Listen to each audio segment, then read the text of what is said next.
The night Manhattan glowed its brightest was the night Lucas Ellison dimmed his own life without realizing it. He stepped out of the Ritz-Carlton, adjusting his cufflinks with the careless ease of a man who believed consequences were for other people. Beside him, Brooke, his hidden indulgence, pressed a kiss to his jaw before sliding into a waiting town car. Lucas smirked, checking his iPhone, confident Harper would be asleep, curled up the way she always was, these days pregnant, exhausted, dependent. He loved that word, dependent. It made everything feel safe, manageable. As he rode the elevator up to the 65th floor penthouse, Lucas rehearsed the lie he planned to tell his wife. A late meeting, traffic, maybe a broken elevator. Harper rarely questioned him now. She was too overwhelmed, too focused on the baby. She needed stability, and he needed freedom. To him, that felt like balance. But the moment he unlocked the front door, a strange stillness met him, too wide, too hollow, too intentional. No soft glow from the hallway lamp. No hum of the air purifier Harper insisted on running at night. No faint lavender scent from her prenatal pillow spray. The silence swallowed him whole. "Harper?" he called, forcing his tone into a casual drawl. Nothing answered. Not footsteps, not a tired voice, not even an echo. A tight pulse began behind his ribs as he stepped deeper inside. The living room, meticulously curated by Harper months earlier, looked stripped, cold, depleted. Pillows gone, photos missing, drawers slightly ajar. It felt less like a home and more like the aftermath of an evacuation. He swallowed hard. No, Harper wouldn't leave. She had nowhere to go, no job, no friends close enough to call, no family. He'd made sure of that, or so he believed. But something was wrong, very wrong. He moved down the hallway, heart thudding now, until he reached the nursery door. It was open. Inside stood the crib, the only thing left in the entire room, empty except for a single envelope resting in the center. His name written in Harper's handwriting. In that instant, Lucas finally felt something he never expected. Fear. Lucas stared at the envelope resting in the crib, but he couldn't bring himself to touch it. Instead, he stepped back into the hallway, suddenly desperate to prove to himself more than anyone that this wasn't real. Harper couldn't have left, not her. Not the woman who apologized when he forgot their anniversary. Not the woman who whispered, "I'm sorry," during arguments, even when the fault was his. He stormed into the primary bedroom. The moment he opened the closet, the lie he'd been clinging to disintegrated. Her clothes gone. Her shoes gone. Even the soft blue maternity sweater she wore every morning gone. Only his side remained untouched. The imbalance looked violent. He yanked open her dresser drawers. Empty. Each one, as if she had vacuumed her existence out of the penthouse. A faint indentation on the dresser showed where her jewelry box once sat. He gave a humorless laugh. She only owned 3 pieces. He had convinced her designer jewelry was a waste when they needed to save for the baby. Meanwhile, he'd bought Brooke a diamond anklet last week at Tiffany's. He turned toward the bathroom. The mirror fog still clung faintly to its edges from Harper's last shower. It made his chest tighten unexpectedly. On her side of the sink, the counter was spotless. Her skincare bottles, prenatal vitamins, the gentle lavender cleanser she loved gone. Only his electric razor and cologne remained, cold and accusing. Lucas checked her phone charger. Missing. Her worn paperback copy of Women Who Run with the Wolves, the one she reread at night, missing. Her MacBook Air missing. She planned this. Carefully.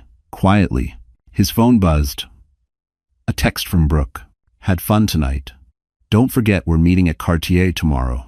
He silenced the screen instantly. That message suddenly felt radioactive.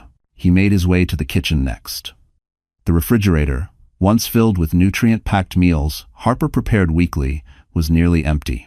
Only a half-finished bottle of sparkling water sat on the shelf. The counter, normally scattered with prenatal supplements and soft granola bars, was bare. But something caught his eye. A stack of neatly folded documents, held down by his Montblanc pen, one Harper wasn't supposed to know he owned, because he'd claimed it was too expensive for their budget. The papers weren't divorce forms. Not yet. They were financial statements, printed from his office accounts. Restricted access files. Files Harper should never have been able to obtain. His throat tightened. He didn't dare read further. Not now. Not alone in a house that suddenly felt hostile. A wave of panic hit him, not just emotional, but primal. Harper was pregnant, 6 months, vulnerable, fragile, a woman who needed stability. She couldn't just disappear like this. Not without help. His mind jumped to dark possibilities. Had someone taken her? Did she collapse somewhere? Had she done something extreme? His breathing grew uneven. He gripped the counter to steady himself. No. Stop. Harper wouldn't hurt herself or the baby. She was scared of escalators when she was alone. There was no way she would run off blindly into the night. Which meant something worse. Something deliberate. Something planned. Lucas forced himself back to the nursery. The crib stood like a monument of accusation. The envelope waited exactly where she'd left it, centered with precision. Harper always aligned things perfectly when she was deeply upset. He finally picked it up. His name Lucas, written in her steady handwriting. Not angry, not shaking. Calm, resolved. Done. He slid his thumb under the seal. And the moment the paper tore, he knew. Whatever was inside would destroy him. Lucas held the torn envelope as if it were something fragile, something that might explode if handled the wrong way. But instead of reading the letter, he set it down on the edge of the crib and stepped back. He suddenly needed air. Space. Something to anchor him. Yet every room he walked into pushed him deeper into panic. He returned to the primary bedroom one more time, searching for any sign, any clue that Harper might still come home, that this was some emotional spiral he could fix with a well-timed apology and a promise he had no intention of keeping. But the room refused to offer comfort. Her side of the bed was stripped bare, the maternity pillow missing. The gentle, lavender-scented blanket she slept with was gone, replaced by cold, untouched sheets. He sat on the edge of the mattress, but the silence was too loud, so he shot to his feet again, pacing. Something caught his eye. A faint square imprint on the wall shelf above her dresser.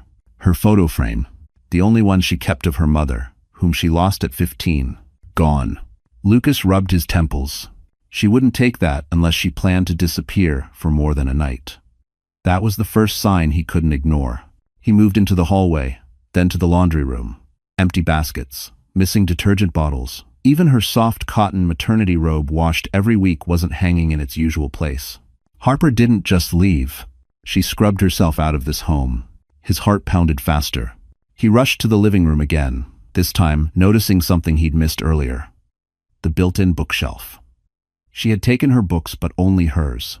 The architecture texts, the design albums she used to study at night, her old notebooks from college. Every trace of Harper's mind, her ambitions, her dreams, they were gone. Only his scattered business journals remained, stacked carelessly as always. The imbalance made his stomach twist. He walked toward her workspace, a small corner of the penthouse she carved out for herself, even when he insisted space was limited. The desk was empty, except for one object she had deliberately left behind. Her broken iPad. The one Lucas smashed in anger 2 months ago. Seeing it now hit him harder than he expected. A physical reminder of every heated moment, every dismissal, every time he made Harper apologize for his temper. A cold realization dripped down his spine. Maybe she didn't leave because he cheated. Maybe she left because she finally believed he'd never stop hurting her. His throat tightened. He opened the drawer under the desk, expecting it to be empty, but instead found a small stack of papers held by a binder clip. He pulled it out, confused. They were printouts of his text messages, calls, hotel receipts, calendar invites, all tied to Brooke. Harper had documented everything, not in anger, not in haste, but meticulously like evidence. His stomach dropped. This wasn't just a goodbye. It was an indictment. He rushed back toward the nursery, pulse thundering in his ears. His fingers trembled as he picked up the letter again. This time, he forced himself to unfold it, but the moment his eyes hit the first line, his breath stalled. It wasn't a confession. It wasn't an emotional plea. It wasn't even written for him. It was written like she expected the letter to be read by someone else. Someone with authority. Someone she trusted more than him. His vision blurred for a second, because the final sentence before the page ended read, "By the time you discover this, I will already be somewhere you can't reach, and someone will know everything you've done." Lucas's knees nearly buckled. Harper wasn't running. She was preparing to fight. Lucas stood in the center of the nursery for several seconds, gripping the letter like it might anchor him. But the longer he held it, the more unbearable it felt. He set it back down on the crib mattress, pacing the room as if movement could reverse whatever had already happened. The penthouse felt unfamiliar now, each breath inside it sharp, cold, wrong. As he moved from room to room, a new detail struck him each time, each one cutting deeper than the last. Down the hall, he entered the guest bedroom. Harper rarely touched this space, but she always kept it tidy in case his parents visited. Now the bed was stripped, the drawers empty, the lamp missing. She had taken it. The cheap lamp she bought during her first year in New York, a lamp she refused to throw away even when they could afford crystal chandeliers. He didn't understand why this bothered him more than the empty closet. Maybe because it wasn't valuable, it wasn't replaceable, it was sentimental, and she took it because it mattered to her, not to him. He turned toward the small storage room next. Harper kept her architectural models there, little cardboard buildings she crafted late at night while he watched financial news in the living room. They used to argue about the clutter. He'd tell her to focus on more practical things. Tonight, the room was stripped bare. Every model gone, only dust outlined where her creations once stood. The sight hit him harder than he expected. She took her dreams with her. His throat tightened. Lucas moved downstairs to the private office, his sanctuary, or what used to be. His desk drawer, always locked, was still locked. But on top of the desk sat something he hadn't left there. A small flash drive. Next to it, a sticky note in Harper's handwriting. Check your accounts. You'll understand why I left. His stomach lurched. He didn't check. Not yet. He couldn't handle two shocks in the same hour. He walked back to the living room, breath shaky. The skyline outside the floor-to-ceiling windows glittered, but even Manhattan looked colder tonight, almost mocking. Then he noticed it, something he had missed earlier. Harper's wedding ring. It sat alone on the marble coffee table. No note, no explanation, just the ring. She had never taken it off, not even when they argued, not even when he humiliated her for overreacting to the hotel charge she found last spring. Seeing it alone on the table made something inside him twist painfully. He sank onto the couch, but the space beside him felt too empty, like the cushions themselves rejected him. His mind raced, grasping for ways to undo this. He could call her, beg, promise change, cry if he had to. He pulled out his phone. No missed calls, no texts. Her number blocked. Blocked. That word hit him like a blow to the ribs. He dialed anyway. It rang once, then went straight to voicemail, not hers, but an automated system telling him the number was no longer in service. She changed her number. Harper never did anything impulsively. If she changed her number, she wasn't coming back. A sudden panic flooded him, not anger, not guilt, but fear. Real fear, not of losing her, but of losing control. He stood abruptly, unable to stay still, and marched back to the nursery. The letter waited patiently, as if it knew he'd return. Lucas picked it up again, his hands finally steady enough to open it. And as he unfolded the paper, one thought chilled him to the bone. Harper didn't just leave him, she outplayed him. Lucas unfolded the letter with the stiffness of a man preparing for impact. The paper wasn't torn or rushed. Harper's handwriting flowed across the page in neat lines, steady and heartbreakingly calm. There was no ink blotch, no trembling strokes, just clarity. Lucas, by the time you read this, I'll be somewhere safe. Somewhere you can't reach. Somewhere our child will be wanted. His breath caught. The word "our" sliced him open in a way he didn't expect. He kept reading. I didn't leave because of your affair. I left because you ended our marriage long before you ever touched her. You ended it the day you taught me I was disposable. Lucas frowned, jaw tightening. Disposable? He gave her everything. A penthouse, a comfortable life, stability. She should have been grateful. But her next line hit him harder. You stopped seeing me. You stopped hearing me. And then you stopped respecting me. The cheating was just the first thing I could prove. The first thing? What else did she think she could prove? His pulse quickened. He forced his eyes down the page. For months, I begged for small things. Your time. Your presence. Your kindness. You gave none of them. He exhaled through his teeth, irritated. Harper always dramatized things. She was too emotional, too sensitive. But then, you cut my access to money. You cut my insurance. You cut my autonomy. And then you cut my dignity. I won't let you cut our child's future. That line punched him square in the chest. Insurance? She found out? He swallowed hard, throat dry. He kept reading. I know about the accounts. I know about the transfers. I know about the lies you told your company. And I know what will happen when someone else finds out, too. Lucas froze. Transfers? Accounts? She couldn't possibly know. He had hidden everything. Password protected. Restricted folders. Private devices. No way she got access. No way she... Then his eyes found the next line. You forgot one thing, Lucas. A woman doesn't have to be powerful to be smart. She only has to be tired. And I was tired enough to pay attention. His stomach twisted violently.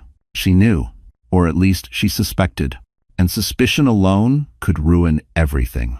His fingers tightened around the page. I'm not asking you to change. I no longer need anything from you. Not love, not money, not forgiveness, nothing. A ringing filled his ears. He flipped to the second page with trembling hands. Someone will contact you in the next few days. Be respectful. They're helping me rebuild a life you tried to take from me. You don't get to know where I am. You don't get to know who's helping me. You don't get to know your child. Not until you become a man worthy of a father. His chest constricted painfully.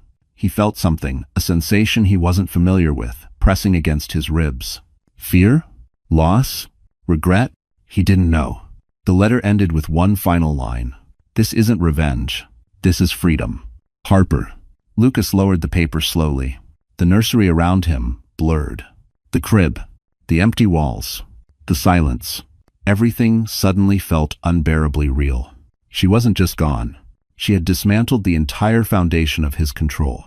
Lucas staggered backward, gripping the doorframe. His voice cracked as he whispered into the empty room. Harper, what did you do? Lucas sank onto the edge of the crib, Harper's letter still trembling between his fingers. For a man who lived his life through numbers, projections, and controlled risk, nothing in this situation made sense. He wasn't losing control, no. That had already happened. This was the moment he finally noticed. He forced himself to stand.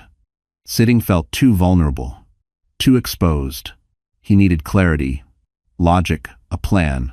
But the penthouse felt wrong now, like the walls themselves were rejecting him. Every corner seemed to echo Harper's absence. He walked into the kitchen again, pacing like a trapped animal. He opened cabinets empty. He yanked the fridge door, bare shelves, stared back at him. It was like she had peeled her life away piece by piece. Under the counter light, the financial documents she left behind drew his eye again. He didn't want to touch them, but his fingers moved before his mind approved. The printouts were in perfectly ordered stacks, labeled in her handwriting. Account 14B, unauthorized transfers, expense reports, contradicting statements, corporate card, duplicate entries. Lucas felt a cold sweat prick his neck. This wasn't guesswork. It wasn't emotional paranoia. Harper had evidence. He slammed the papers back down, heart hammering. She couldn't legally use these, could she? They were private, confidential. She wasn't supposed to have access, but intent didn't matter. Perception did. And if the wrong person saw these, if the board saw these, his entire career could evaporate overnight. He pressed his palms to the counter, breathing through teeth. No, she wouldn't do this. But even he didn't believe that anymore. He stormed into his office. The flash drive still sat on his desk, its black casing quiet and menacing. He snatched it up and jammed it into his laptop. A folder appeared. Open me. He clicked it and froze. Inside was a video file. Time-stamped 2 weeks earlier, the thumbnail showed the nursery, dimly lit. With a shaking hand, he pressed play. Harper's voice filled the speakers soft, steady, unbearably tired. If you're hearing this, Lucas, it means I finally chose myself. He felt the air leave his lungs. The camera captured Harper sitting in the rocking chair, hands folded over her stomach. I begged you to see me, to hear me, to treat me like a partner, but you couldn't, or you wouldn't. Her voice wasn't angry. That made it worse. I didn't want to leave. I wanted a husband, a family, a home, and you made sure I had none of those. Lucas gripped the desk until his knuckles whitened. So I recorded everything. Your calls, your late-night meetings, your threats about money, not for revenge, but because people like you only understand consequences. His stomach twisted violently. The video ended with one final line before fading to black. You taught me survival. Now you get to learn loss. 2000. Lucas closed the laptop so fast it nearly snapped. His breath shook. His chest ached. He dragged a hand through his hair, pacing the room like a man possessed. He needed answers. He needed Harper back. He needed this fixed before someone else found the truth. Before the board. Before the company. Before Brooke. He grabbed his phone, dialing Harper's number again. Straight to voicemail. Disconnected. Then, a chime. A text from an unknown number. Mr. Ellison, we need to discuss your wife's departure. I'll be contacting you again shortly. No name. No number to call back. Lucas's heart dropped. Someone was helping her. Someone powerful. And whoever they were coming for him next. While Lucas spiraled inside the penthouse, Harper Ellison was sitting alone in a small, dimly lit corner of a quiet cafe on the outskirts of the city, far from Manhattan's glitter, far from his reach. She clutched a warm cup of decaf tea between her trembling hands, trying to calm the storm inside her chest. But the storm had lived there too long to quiet easily. Her body was exhausted.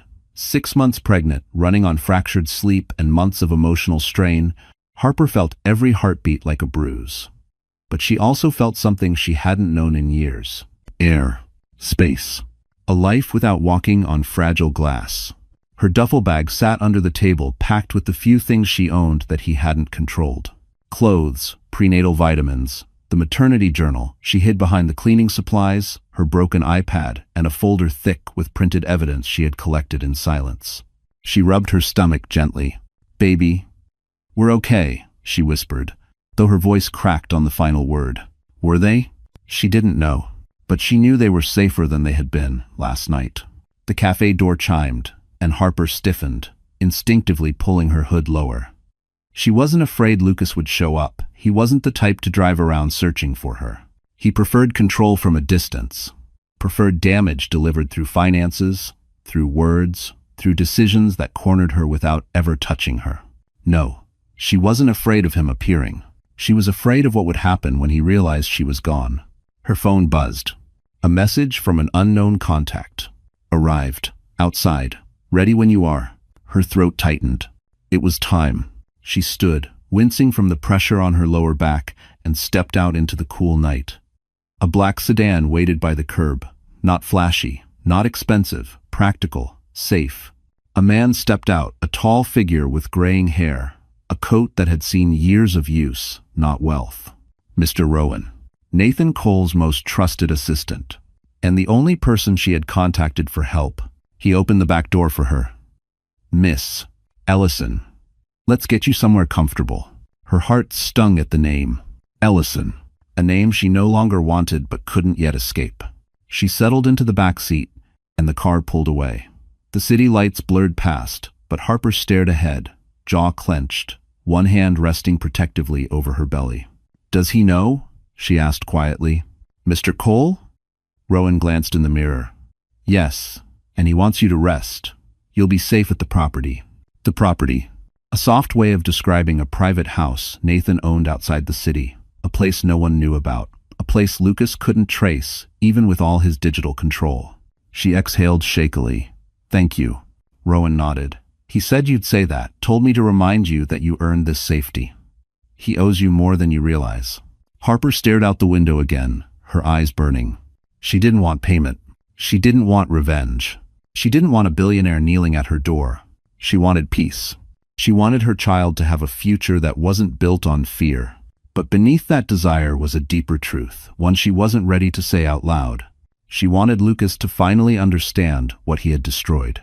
She wanted the world to stop calling her fragile, dramatic, emotional. She wanted someone, anyone, to see her worth. As Manhattan disappeared behind her, Harper let her eyes drift closed. For the first time in years, she didn't fall asleep afraid. And she didn't know yet that Nathan Cole was about to change not just her safety, but her entire fate. Harper had always believed betrayal happened in one explosive moment, a confession, a caught in the act scene, a dramatic unraveling. But in reality, it seeped in slowly, quietly, like water under a locked door, soaking everything before she even realized she was drowning. It started months ago, on an ordinary Tuesday. She was searching Lucas's suit jacket for a receipt, nothing unusual when a faint scent hit her. Floral. Sweet. Something expensive and unmistakably unfamiliar. Not her perfume. Not any perfume she owned. Her stomach tightened. She reached into the pocket and pulled out a room key. Ritz-Carlton. A single night, a single room, a single explanation. Her heart didn't shatter then. It simply cracked. When she confronted him that night, her voice trembling, Lucas didn't deny it. He laughed. Actually laughed. "Harper, you're pregnant, not dying. Don't turn hormonal imagination into drama." She had stood there barefoot in the kitchen, one hand on her belly, shaking not because he cheated, but because he thought she wouldn't leave, because he believed she couldn't. And that belief grew bolder. His texts became secretive. His late meetings became overnight absences. His patience thinned, his temper sharpened, his humiliation tactics increased. One night, after a doctor's appointment he forgot to attend, Harper walked into his office to ask a simple question about their insurance coverage.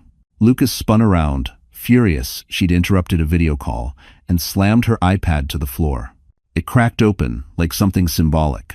Later that night, while picking up the pieces, she noticed something. In the reflection of the shattered screen, a notification blinked on his laptop.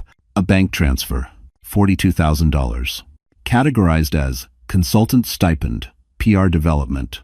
Except Harper knew Brooke's name was linked to that department. The transfers continued weekly. Regular, concealed, increasing. That was the moment the betrayal truly began. She didn't yell. She didn't confront him. She didn't even cry. She planned. Harper learned his passwords by watching the reflection in his glasses. She pulled files from his trash folders. She photographed receipts, captured screenshots, recorded calls, small things, quiet things, things Lucas never noticed because he no longer looked at her long enough to see anything. She hid everything inside one of the least likely places, the baby crib. Beneath the mattress, taped flat, she stored printed evidence, a flash drive and a notebook documenting every lie. And then came the night she realized she had to leave. Lucas came home late again, smelling of Brooke's perfume. Harper stood in the hallway, exhausted after a prenatal appointment she'd gone to alone. When she told him the doctor recommended she avoid stress, Lucas scoffed. "Stress?" he said. "You don't even work." "Do you know what stress is, Harper? Stress is carrying a company, not carrying a baby." She felt something inside her collapse, not her heart, not her hope, just the last piece of dignity she'd held onto. That night, she recorded her message in the nursery. She told the camera everything she couldn't tell Lucas anymore. The exhaustion, the fear, the loneliness, the truth. And then she called the only person she believed might listen, Nathan Cole.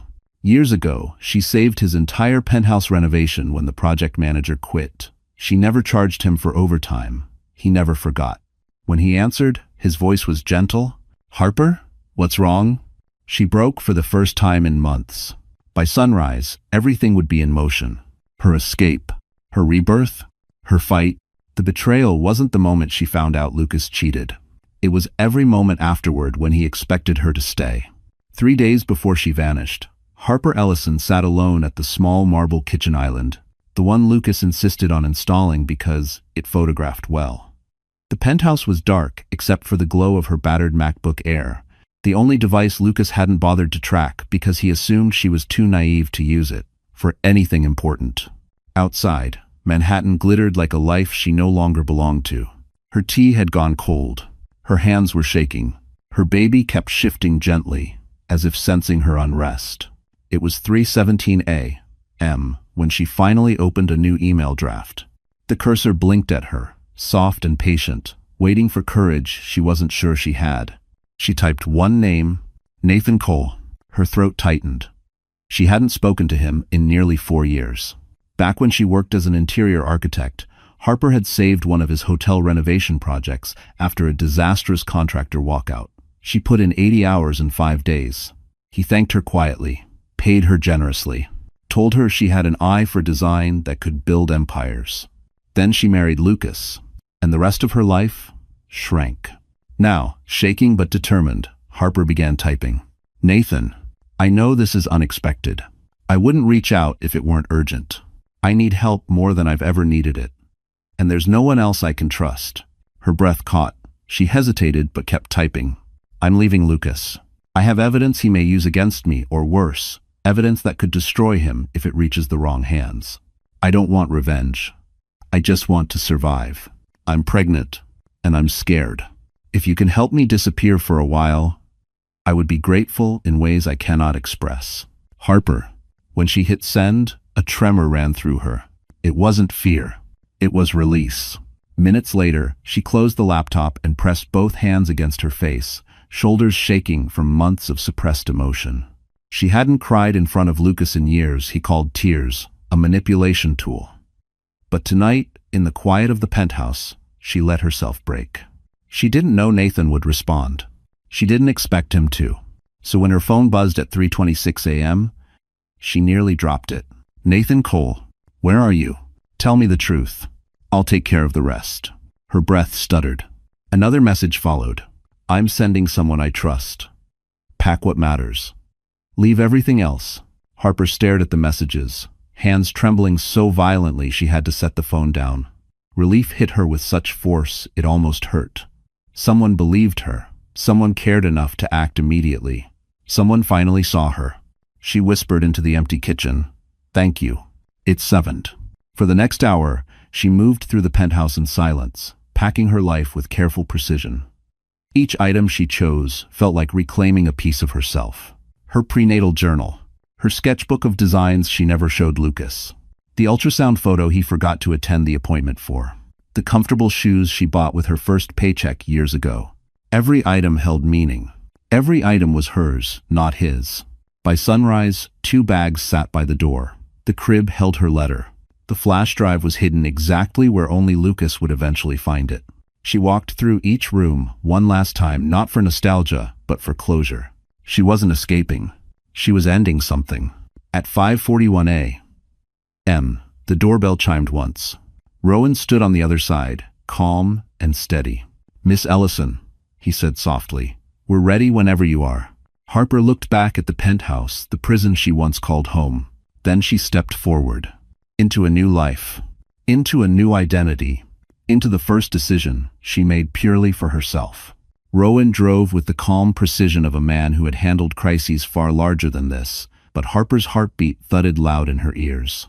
Every mile placed more distance between her and the life that had swallowed her whole. She pressed her forehead against the cool window glass, watching the Manhattan skyline fade like a bad memory being erased. "Where are we going?" she finally asked, her voice soft but steady. Rowan didn't look back. "A safe house owned by Mr. Cole, not registered under his name. Nobody will find you there, not your husband, not anyone working for him."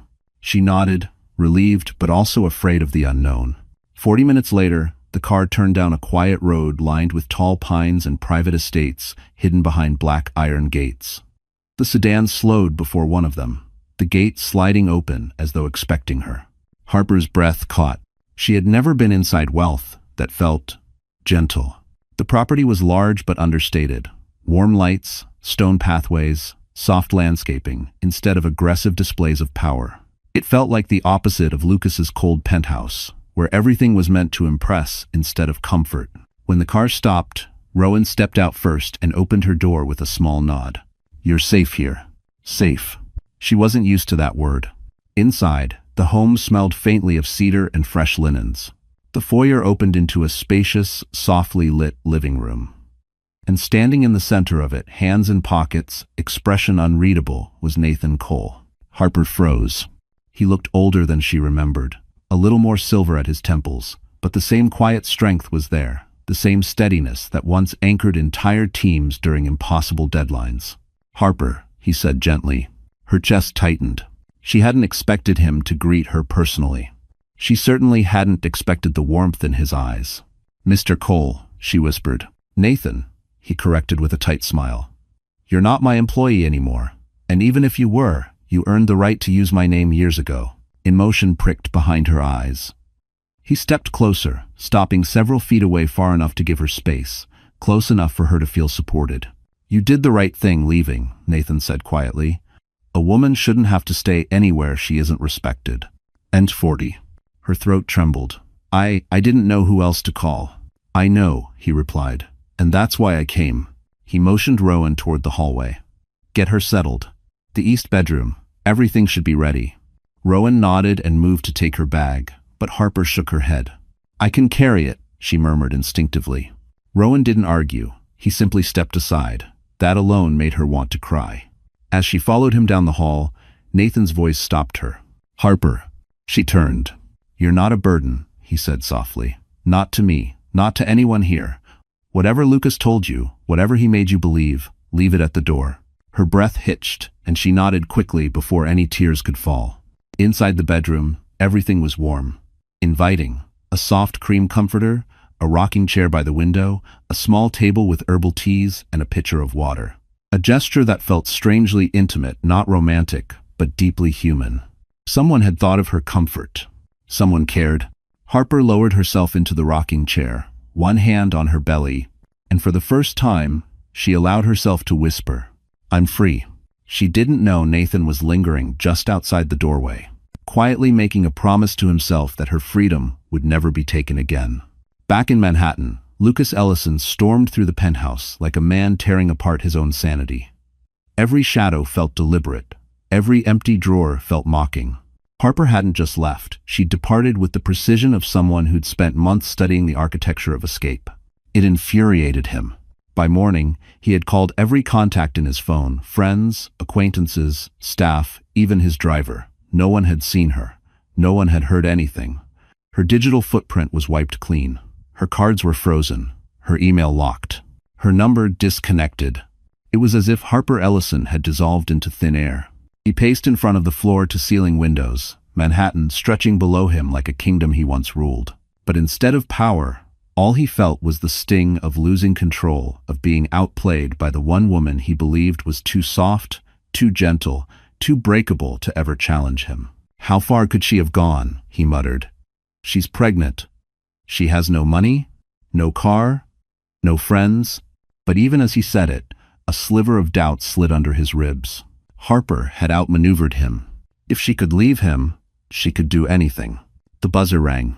Lucas nearly lunged at the intercom. "Delivery for Mr. Ellison." He frowned.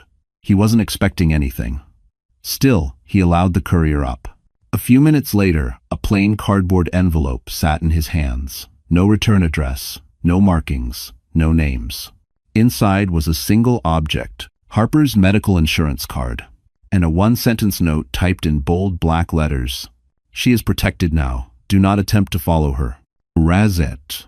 His pulse spiked. Protected? By whom? A lawyer? A friend? No, she didn't have anyone with that kind of reach. Unless...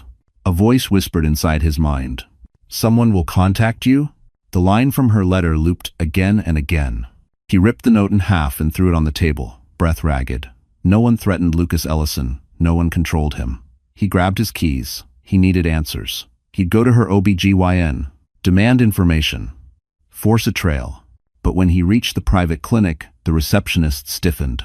"Mr. Ellison, we received a notification early this morning. Mrs. Ellison has transferred her records. Permanently." He blinked. "What? To where?"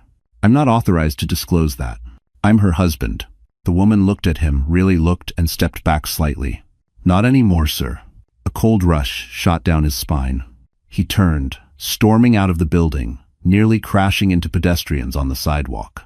The city around him suddenly felt too loud, too bright, too indifferent. When he shoved open the penthouse door again, another surprise awaited him. His assistant, Claire, stood inside pale, shaking. "Lucas, the board called an emergency audit. They want you in the office at 3 p.m. His stomach dropped. "What audit?" She swallowed. Someone sent them documents. About the transfers, the inconsistencies, the personal expenses. Lucas's blood ran cold. Harper. It had to be Harper. Claire continued quietly. "They said..." The package arrived anonymously. A chill crawled up his spine. Anonymous. Not from Harper. Not from anyone on his radar. Someone else was pulling the strings. Someone with resources. Someone with motive. Someone helping her disappear. He sank into the nearest chair, vision tunneling. Harper hadn't vanished because she was weak. She vanished because she was protected. And whoever had stepped into her life? was powerful enough to bring his entire world crashing down. The boardroom summons sat on the table like a silent threat. Lucas paced the penthouse, fingers threading through his hair as if he could pull the growing panic out of his skull. He had been audited before routine checks, minor corrections, inconvenient questions. But this felt coordinated, intentional, surgical. He snatched up the financial packet Harper had left behind, flipping through the pages in a frenzy. The numbers looked different now, not like accusations, like traps. Numbers only someone watching closely would notice. Harper had been watching him. His chest tightened. He had underestimated her. For years, he believed her softness meant blindness, her gentleness meant ignorance, her silence meant weakness. He didn't realize silence was the best environment for observation.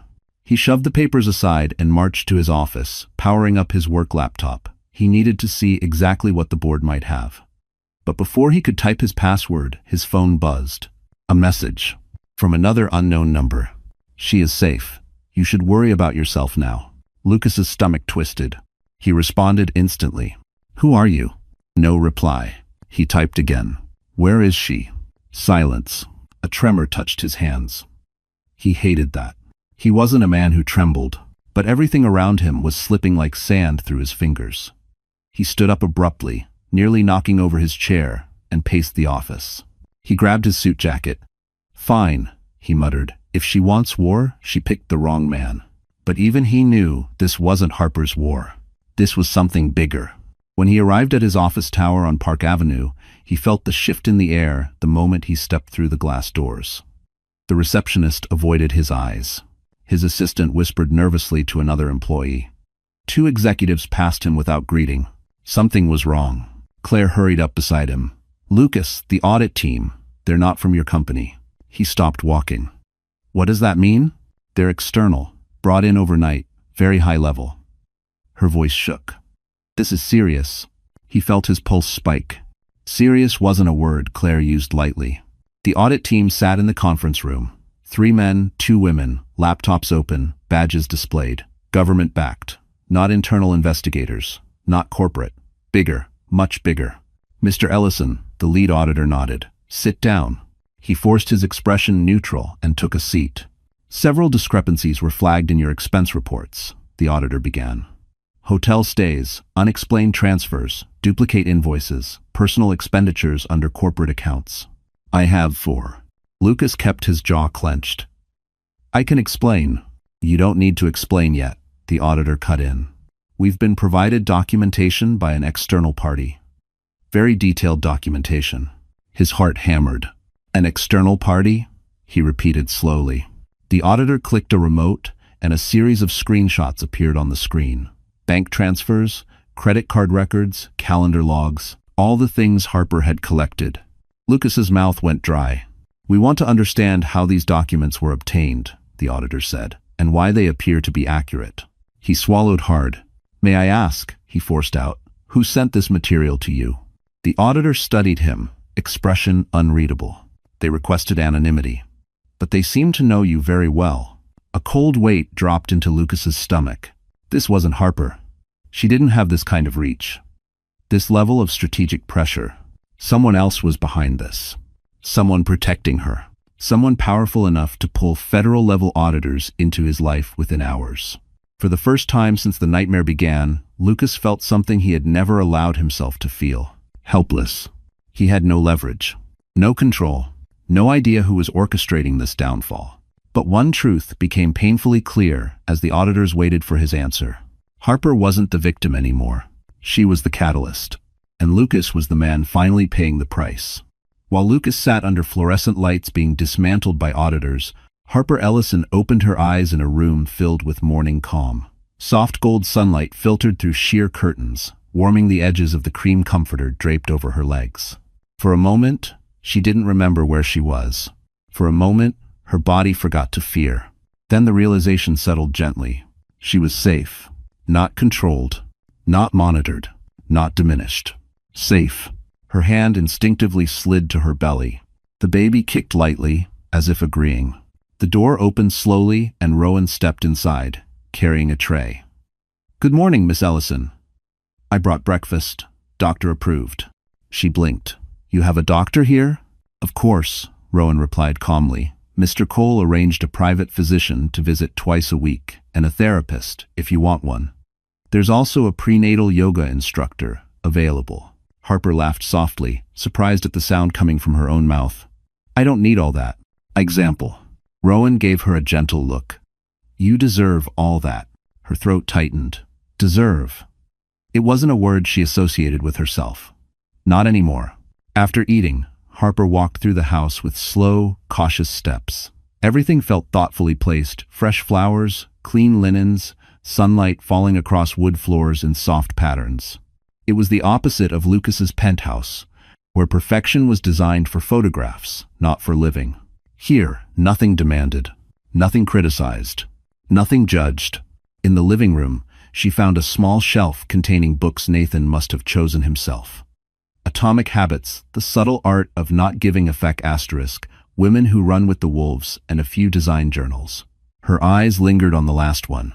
She hadn't touched a design book in years, not since Lucas told her her little hobby couldn't pay rent. She reached out and traced the spine with her fingertips, a small ache blooming in her chest. Do you still design? A quiet voice asked behind her. She spun around, startled. Nathan stood in the doorway, hands in pockets, posture relaxed. He wasn't wearing a suit today, only a soft gray sweater and dark jeans. Even dressed down, he carried that same unspoken authority, the kind that came from real confidence, not performance. Harper shook her head. Not anymore. He stepped farther into the room. Why not? She gave a weak shrug. Life happened. Expense. Nathan studied her for a moment, not with pity, never pity, but with recognition. Life didn't happen, Harper. Lucas happened. Her breath caught. Nathan softened his tone. You were talented. Still are. Some people spend a decade trying to see the world the way you naturally do. Her voice trembled. Lucas said I wasn't practical. Lucas says whatever keeps him in control, Nathan replied firmly. That doesn't make it true. His certainty unsettled her. Not because it frightened her, but because she wasn't used to being believed. Nathan glanced toward her belly.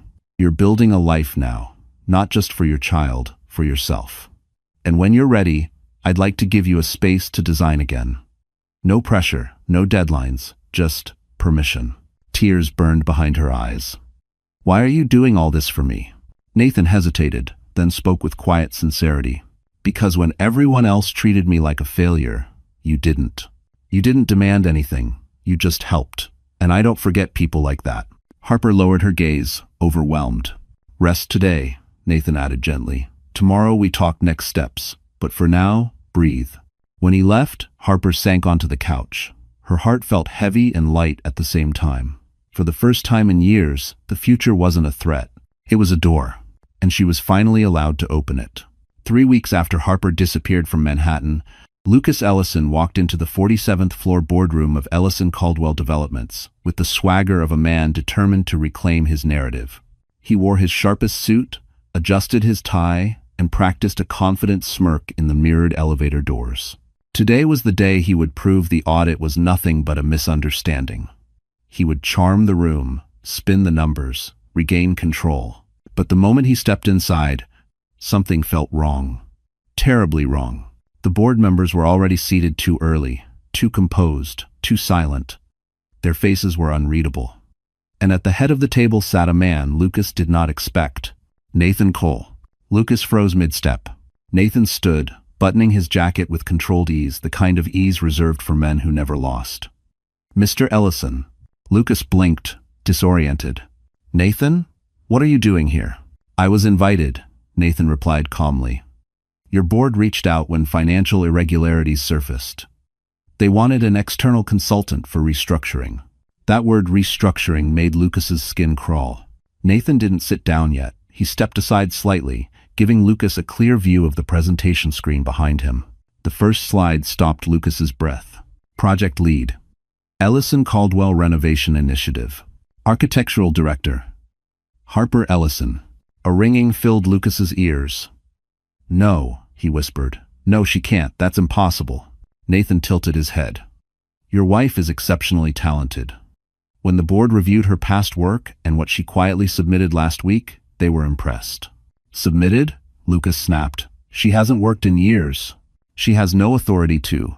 She has more authority than you think, Nathan interrupted, voice low but firm. Especially after what she gave them. Lucas knew what he meant. The evidence, the transfers, the documentation she'd collected with terrifying precision. The board chair cleared his throat. Mr. Ellison, we reviewed the files your wife provided. They contain serious violations of company policy and fiduciary responsibility. Lucas's stomach twisted. You're believing her over me? No, the chair corrected calmly. We're believing the numbers. Nathan stepped closer, his voice lowering just enough for Lucas to feel cornered. This meeting isn't about your marriage. It's about your misconduct. Lucas's jaw tightened. Where is she? Nathan's expression didn't change. Somewhere you'll never harm her again.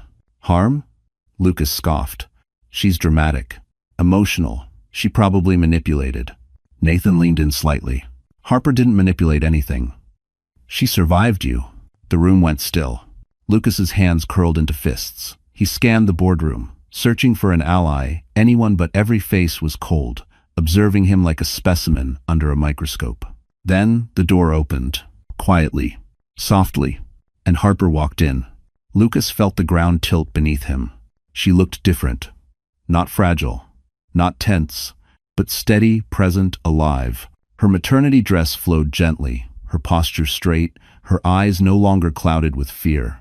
She didn't look at Lucas first. She looked at Nathan. He gave her a small nod of reassurance. Only then did she face her husband. Lucas's voice cracked. Harper, what are you doing here? She stepped to the table, placing a folder down with quiet confidence. Finishing what you started. Her voice didn't tremble. I didn't come to ruin you, Lucas. You did that yourself. A beat. I'm here so they understand the truth clearly. Lucas stared at her, this woman he never believed could stand against him. This wasn't the wife he left behind. This was someone rebuilt. Someone unbreakable. Harper slid the folder toward the board. These are the finalized designs for the restructuring project. I'll be overseeing it moving forward. Lucas felt heat rush to his face. You can't replace me. Nathan finally sat down. They already have. Allo. Lucas's world collapsed in slow motion. And Harper, standing in front of the room he once commanded, understood. This was the moment power shifted forever. For most of his life, Lucas Ellison had believed rooms bowed to him. Boardrooms, penthouses, luxury hotel suites, they all bent beneath his confidence, his ambition, his name. But in this room, in front of these faces, he felt something he had never encountered so completely. Irrelevance. Harper stood at the head of the table, her presence steady, controlled, almost serene. She hadn't raised her voice once. She hadn't directed anger at him. That somehow made everything worse. Her calmness was a verdict in itself. Harper, Lucas said again, desperate now, you don't understand what you're doing. You're not qualified to. She looked at him, and for the first time in their marriage, her eyes carried nothing for him. No affection, no fear, no longing. Not even hate, just clarity. I understand more than you think, she replied softly. I understand what you risked, what you hid, and what you sacrificed to protect your ego. The board murmured. Nathan remained silent, watching Lucas with the quiet patience of a man witnessing predictable consequences. Lucas stepped forward, voice cracking. You're being manipulated. He's filling your head with. Harper cut him off. No one is manipulating me. Her voice was soft, but final. I left because you already chose someone else long before you ever met her. Lucas opened his mouth, but no words formed. Harper continued, turning to the board. I'm not here to discuss our marriage. That ended the moment I realized he saw me as optional. Her tone didn't waver. I'm here because your company deserves transparency, and because the public deserves honesty. Lucas flinched. Nathan slid a document across the table. Mr. Ellison, this is a summary of the audit findings. You will have an opportunity to respond. Lucas snapped the folder open, scanning the first page, and his vision swam. Unauthorized transfers, misuse of corporate funds, conflict of interest violations, false reporting. Each bullet point was a nail in the coffin he didn't know he'd climbed into. This is exaggerated, he whispered. It's documented, Nathan replied calmly. Lucas looked at Harper, desperate once more. You did this to me? No, she said quietly. You did this. I simply stopped protecting you. The words hit harder than any accusation. Because deep down, he knew they were true. Panic clawed at his throat. He turned to the board. Listen, I can fix this. We don't need outside consultants. We don't need her involved. She's emotional. A board member cleared his throat sharply. Enough. Your wife has demonstrated more professionalism in 1 week than you have in months. Heat rushed up Lucas's neck. Nathan leaned back, arms folded. You still have the chance to act like a leader, Mr. Ellison. Or you can keep proving why she left.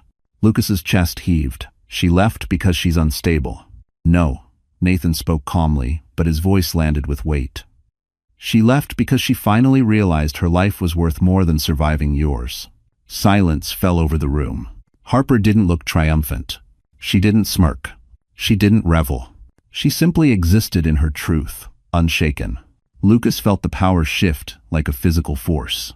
All the authority he once commanded was now absorbed by two people standing across from him, one who had rebuilt herself, and one who had chosen to stand beside her. He stared at Harper, unable to breathe. So this is it? You're really done? Harper's expression softened not with love, but with release. Yes, Lucas, I'm done. I stopped waiting for you to change. I stopped shrinking so you could feel bigger. She took a small step back, sealing the moment. And I stopped being afraid. There is forsted. Those words echoed off every wall. Lucas finally understood. He hadn't just lost her. He had lost the only version of himself who felt untouchable. And she was never coming back. Lucas Ellison left the boardroom furious, humiliated, and trembling beneath the weight of something he'd never carried before. Consequences. His steps echoed sharply down the hallway, each one louder than the last, anger rising like steam from boiling water. He needed control back. He needed Brooke. He needed someone, anyone, to remind him he still had power. He dialed Brooke's number as he entered the elevator. Baby, you won't believe what happened. Brooke cut him off, her voice cold, clipped, almost unrecognizable. Lucas, we need to talk. He blinked. Not now. I've had a hell of a morning. I need... No, she snapped. You don't understand. Someone came to see me. His blood chilled. Who? A man. Older. Said his name was Rowan. Her breath shook. He knew everything, Lucas. About us, about the money, about the transfers. He said your company is being audited, and he told me, she faltered, he told me to distance myself from you before things get worse. Lucas gripped the railing until his fingers throbbed. Brooke, listen to me, this is just a misunderstanding. A smear campaign. You can't actually believe. Lucas, she said sharply, cutting him off again. I didn't sign up for a criminal investigation. His mouth dried. Criminal. She had said criminal. I'm not a criminal, he insisted. You know me. I know what you told me, Brooke replied. But today someone showed me documents with your signature all over them. Transfers into my account. Do you have any idea what that makes me look like? Like someone I cared about. Lucas snapped. No, Brooke corrected. Like someone you used. Silence punched through the line. Brooke inhaled, shaky and controlled. I'm done, Lucas. I deleted everything. Don't contact me again. If forange, informas. Brooke, wait. But the line went dead. For the first time in years, Lucas staggered. He leaned against the elevator wall, chest heaving, humiliation pouring into him like ice water. Brooke had abandoned him. The board had turned on him. Harper, fragile, quiet. Harper had orchestrated the fall of everything he thought he controlled.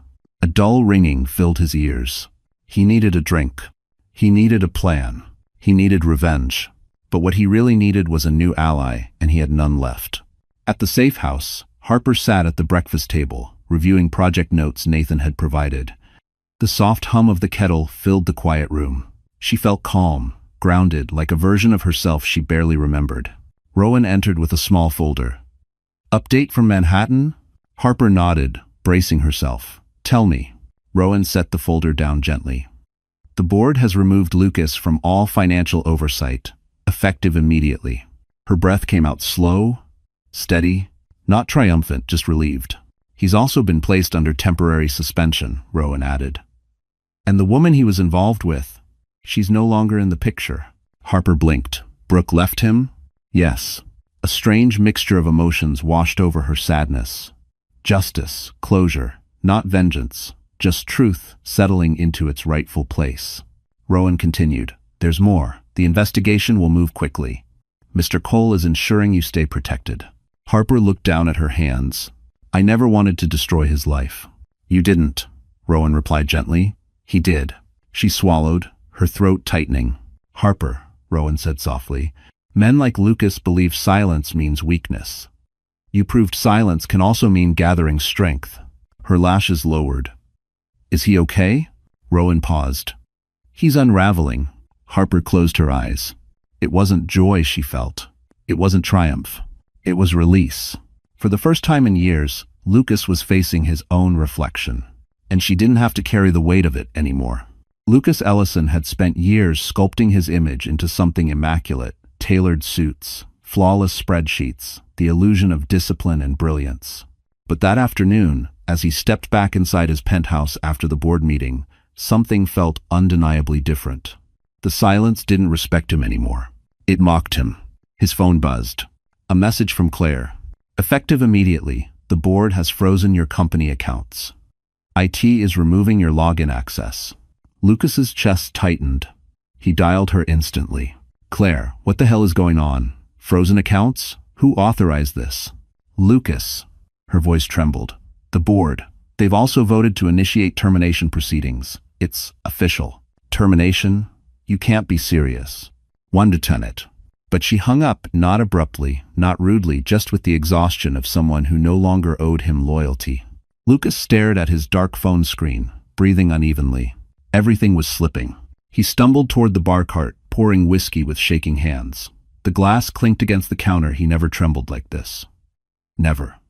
But the world had tilted, and he was losing his balance. He reached for the remote, needing noise, something to drown out the truth, but the penthouse speakers chimed with a notification. "Your access to the system has been revoked." He let out a strangled sound, half fury, half disbelief. He had built this life, this penthouse, this power, and now it was dissolving faster than he could process. He downed the whiskey, then another, and another. But even alcohol couldn't blur the anxiety clawing inside his chest.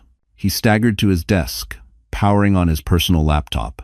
If he could just move some money, hide some files, regain control. The screen flashed red. Account locked. Access revoked. He slammed the laptop shut with a roar. "Harper," he hissed through clenched teeth. "What did you do to me?" But even his anger sounded hollow. Because deep down, he knew. Harper didn't tear his career apart. She simply exposed the wreckage he'd built himself. He paced the room, tugging at his tie until it nearly ripped. He tried calling Brooke again. Straight to voicemail. He tried calling old colleagues. No answer. He tried calling his father. Declined. Every door that once opened for him now slammed shut. Finally, he sank onto the edge of the sofa, gripping his head. His breathing grew shallow, frantic. The room spun around him. He wasn't in control anymore. He wasn't admired. He wasn't feared. He was alone. A sharp knock jolted him upright. He stumbled to the door, half expecting police, half expecting auditors, half expecting he didn't know. When he opened it, a building manager stood there, accompanied by a uniformed security guard. "Mr. Ellison," the manager said carefully, "I'm afraid corporate has instructed us to notify you.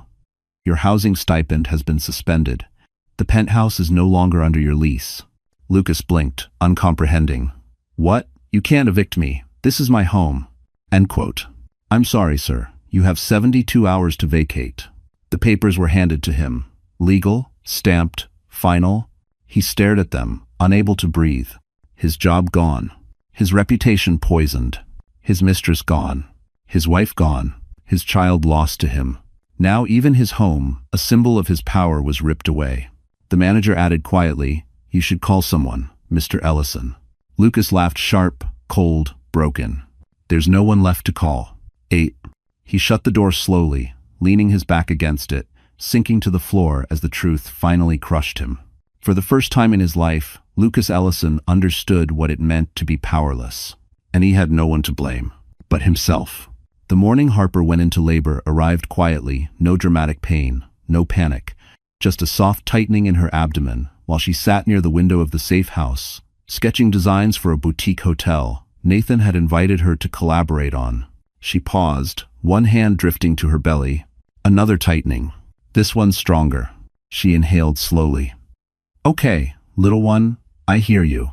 Rowan found her minutes later, pale but calm, and immediately called the private physician.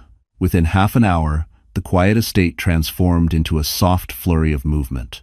Medical bags, warm towels, murmured instructions, but none of it felt frightening.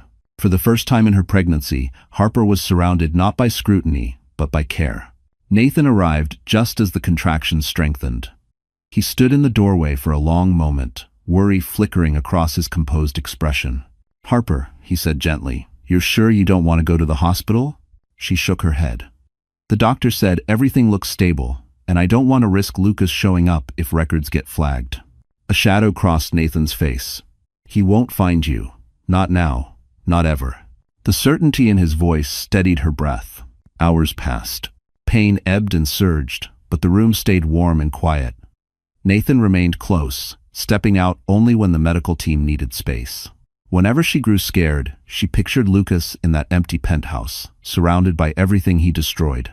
And then she pictured the small life inside her, waiting to enter a world where love, not fear, would greet them first. At 3:42 p.m., her daughter arrived. Small, pink.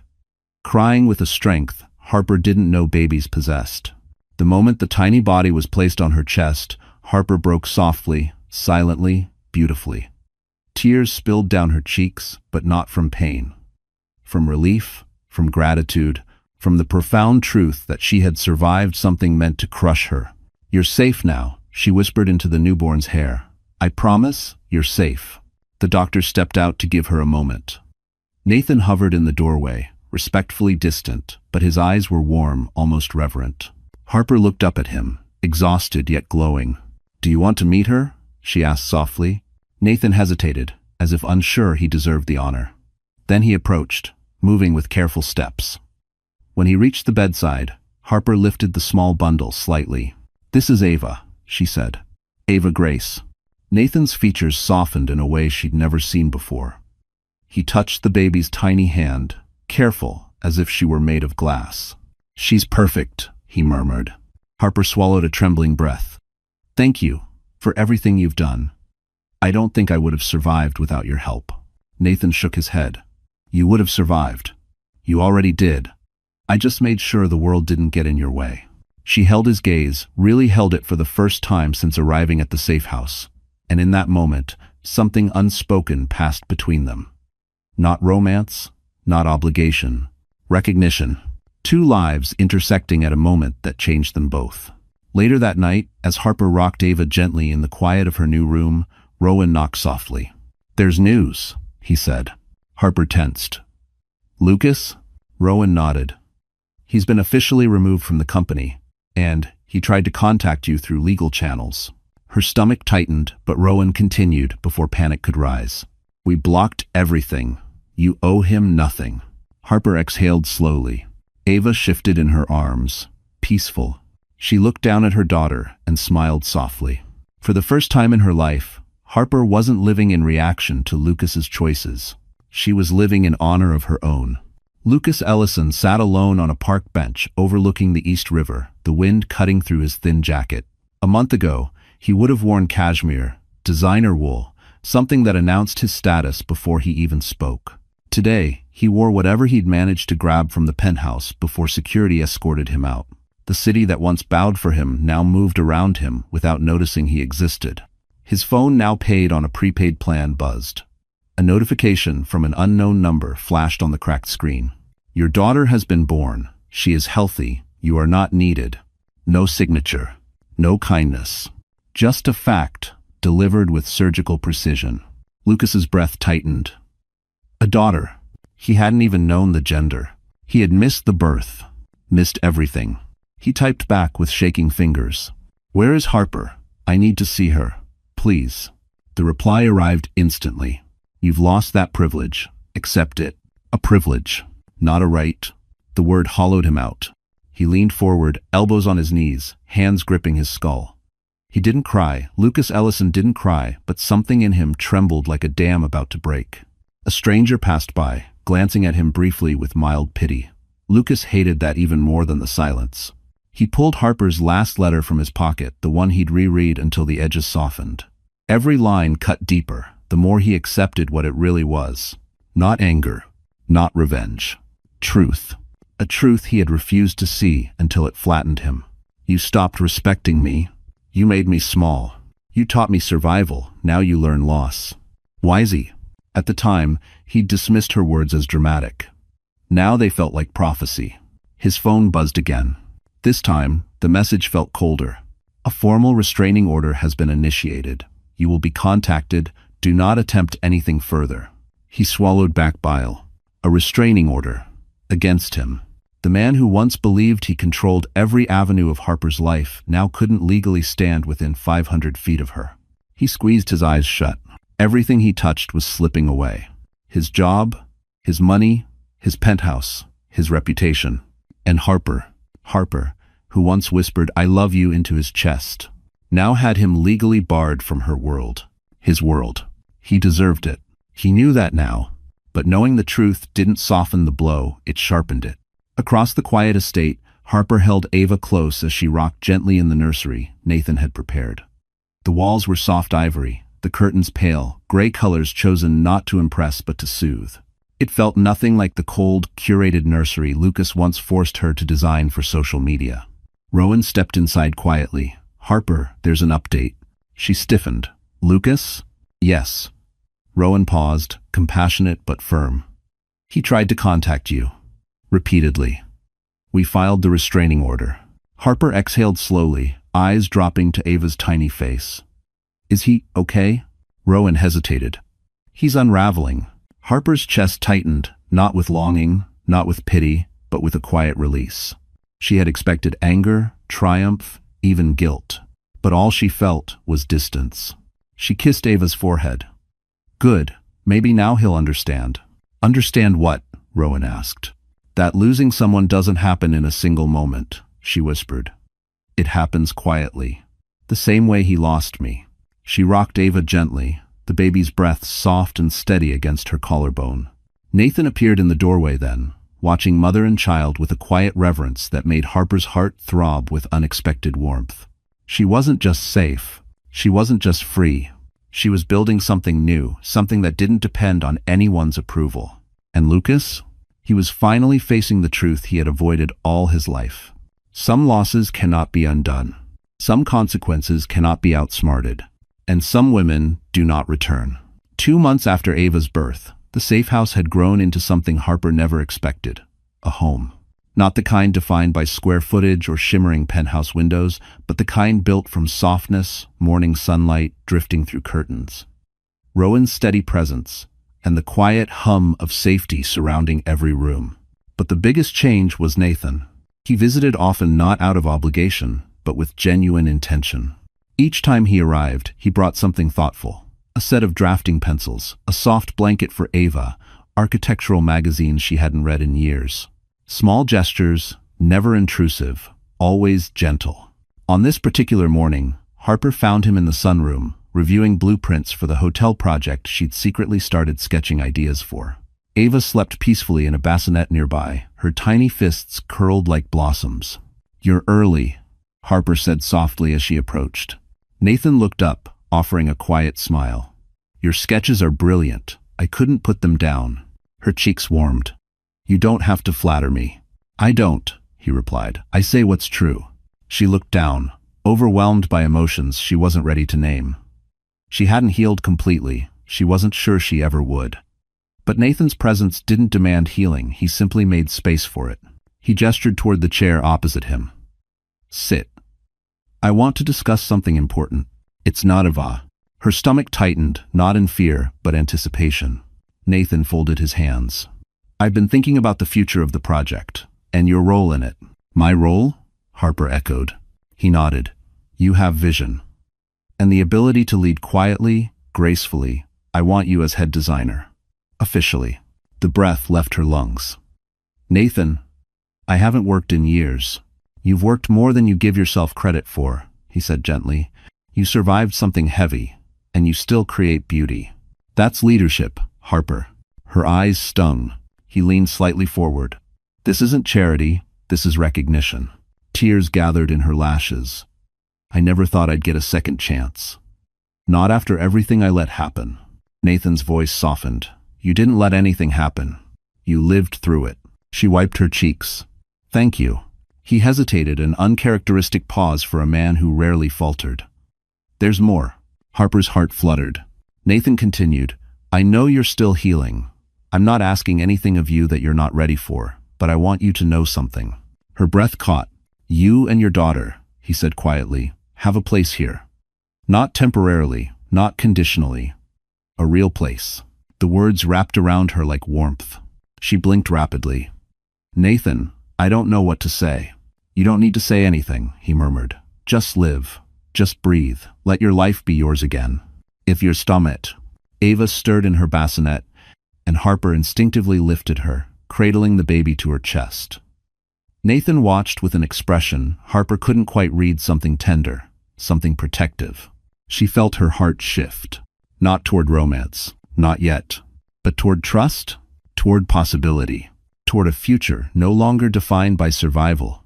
Harper, Nathan said softly, when you're ready, I'd like to talk about what comes next. For all three of us. Her lips parted in surprise. Nathan, not today, he added quickly. Today is just a beginning. Harper looked down at Ava, then back at Nathan. For the first time, she didn't feel broken. She felt chosen, not owned, not controlled. Chosen. A future with dignity. A future with direction. A future she could shape with her own hands. And somewhere far away, in a cramped apartment he never wanted, Lucas Ellison had no idea. The woman he tried to bury was rising. 6 months after Harper Ellison walked out of the penthouse she once feared, her life looked nothing like the wreckage she escaped. The safe house had become a real home. The architectural project she led with Nathan was gaining recognition in industry circles. Ava was thriving, smiling, giggling, grasping her mother's fingers with surprising strength. And Harper, she had become someone she barely recognized. Not the silent woman who begged for scraps of affection. Not the shadow who apologized for taking up space. She was present, steady, rebuilt from the inside out. On a warm spring morning, Nathan arrived dressed simply, carrying a small envelope in his coat pocket. He smiled when he saw Harper standing by the garden with Ava tucked against her chest. Morning, he said softly. Morning, she replied. A breeze drifted through the trees. Nathan stepped closer, eyes gentle but filled with intention. Harper, there's something you should know. He handed her the envelope. She opened it carefully. Inside was a legal document, official, sealed, final. Her breath caught. Lucas's resignation and forfeiture of all parental claims. Signed, stamped, irrevocable. Her knees weakened. How? Why would he? Nathan met her eyes. He realized he had no path forward unless he admitted his wrongdoing. His lawyer approached us last week. Lucas agreed to give you full custody, no conditions, no access, no rights. Enter smash. Harper let out a breath. She didn't know she'd been holding a breath 6 years long, full of fear and disappointment. And, Nathan continued quietly, he chose to leave New York, permanently. The world stilled. She felt no triumph, no vindication, only peace deep, cleansing peace. He never deserved her, Harper whispered, brushing a thumb over Ava's cheek. No, Nathan replied gently, but you did, and she deserves you. Something warm unfurled in her chest. Nathan hesitated, then spoke, voice lower now. There's one more thing, and if you're not ready, tell me. I'll wait another year, or 10, or forever. Her heart thudded softly. Harper, he said, you and Ava have become part of my life, not by accident, not by obligation, because I choose you, both of you. He swallowed. If you're open to it, I'd like to build something real. Together. Tears welled in her eyes. She wasn't afraid of him. She wasn't shrinking. She wasn't begging. She was choosing. Nathan, I don't know if I can be what someone expects. I don't expect, he said gently. I respect. Her tears slipped free. She reached out, placing her hand over his. Then yes, she whispered. Let's choose each other. Carefully, slowly, but fully. For the first time since she left Lucas, her heart felt whole. On the other side of the city, far from the life he once commanded, Lucas Ellison signed a lease for a small studio apartment. No view, no prestige. Just four walls and the echo of choices he could no longer outrun. He stared at the final custody papers again. He had lost everything. Not because Harper destroyed him, but because he never valued what he had. And as he placed the pen down, he knew with crushing clarity. This was the life he earned. Months later, in a sunlit garden, Harper married Nathan in a small ceremony with only a few close friends. Not extravagant, not performative, beautiful in its simplicity. Nathan held Ava during the vows. Harper laughed, really laughed for the first time in years. This wasn't revenge. This wasn't escape. This was healing. A life rebuilt. A love chosen. A future deserved. And when Harper took Nathan's hand, she knew the truth. She did not just survive her past. She transcended it. So, our story has come to an end. And if you're still here, my friend, sitting with me in this moment, then something in Harper's journey must have touched your heart in its own quiet way. Maybe it reminded you of your own strength. Maybe it whispered a truth you've been avoiding. Or maybe, like Marcus Aurelius once wrote, you have power over your mind, not outside events. Realize this, and you will find strength.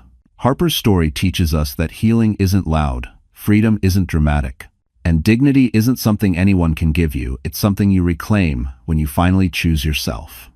Life will break you, yes, but as the Stoics believed, what breaks you also reveals you. And sometimes, the most painful endings become the most honest beginnings. If this story made you feel seen, understood, or just a little less alone, then stay with us.